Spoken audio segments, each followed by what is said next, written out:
Assalamualaikum warahmatullahi wabarakatuh. Baiklah, saya akan menjelaskan tentang penanganan perkara pidana. Penanganan perkara pidana oleh advokat atau pengacara melibatkan beberapa langkah penting untuk memastikan hak-hak klien terlindungi dan keadilan dapat ditegakkan.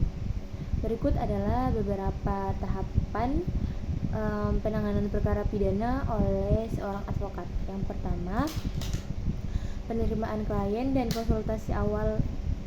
Penerimaan klien dan konsultasi awal.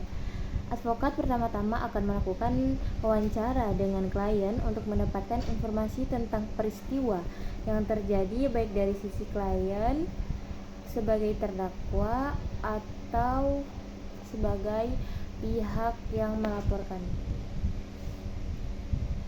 Advokat juga akan menjelaskan hak-hak klien, termasuk hak untuk tidak memberikan keterangan yang memberatkan diri atau hak untuk diam. Advokat akan menilai apakah ada bukti yang cukup dan apakah kasus tersebut dapat dipertahankan di pengadilan. Kemudian yang kedua ada penyelidikan dan pengumpulan bukti.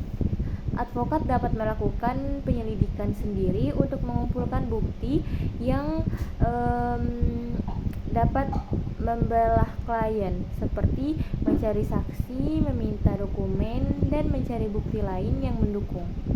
Berdasarkan bukti yang ada, advokat akan menyusun argumen dan strategi pembelaan. Kemudian yang ketiga, penyusunan surat kuasa. Advokat akan meminta klien untuk menandatangani surat kuasa untuk mewakili klien di seluruh proses hukum yang berlaku, baik di kepolisian, kejaksaan maupun di pengadilan. Kemudian yang keempat, ada pendampingan selama proses penyidikan pemeriksaan di kepolisian. Advokat mendampingi klien saat diperiksa oleh penyidik, memastikan prosedur yang sah dilaksanakan, serta melindungi hak-hak klien selama proses interogasi. Kemudian, jika klien ditahan, advokat dapat mengajukan permohonan penanganan dengan alasan yang sah. Maksudnya permohonan penahanan dengan alasan yang alasan yang sah. Kemudian yang kelima, proses penuntutan dan pembelaan di pengadilan. Yang kelima, proses penuntutan dan pembelaan di pengadilan. Jika klien dihadapkan pada dakwaan, advokat akan menyusun pembelaan atau pledoi yang menguraikan alasan-alasan mengapa klien tidak bersalah atau mengapa hukum harus memberikan keringanan. Kemudian pemeriksaan saksi dan bukti. Advokat dapat menghadirkan saksi-saksi yang menguntungkan dan mempersoalkan bukti yang diajukan oleh jaksa penuntut. Setelah pemeriksaan selesai, advokat menyampaikan pledoi atau pembelaan di hadapan hakim, yang merupakan pembelaan hukum untuk mengurangi atau menghapuskan hukuman klien. Kemudian ada yang keenam, ada banding atau kasasi.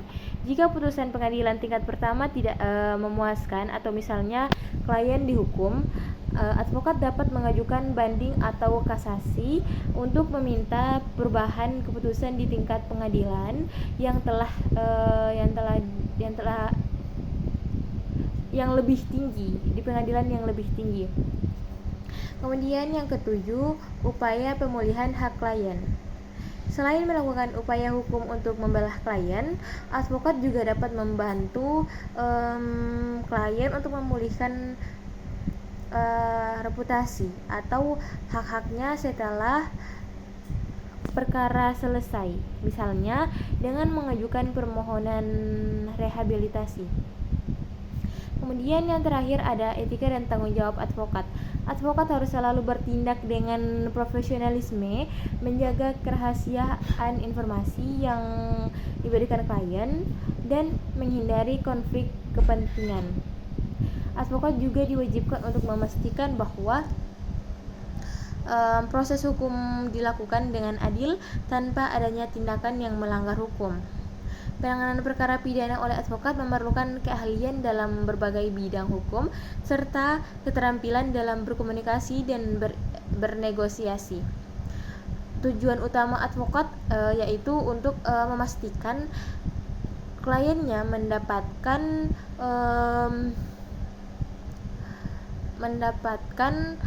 perlakuan yang adil dan hak-haknya dilindungi sepanjang proses hukum.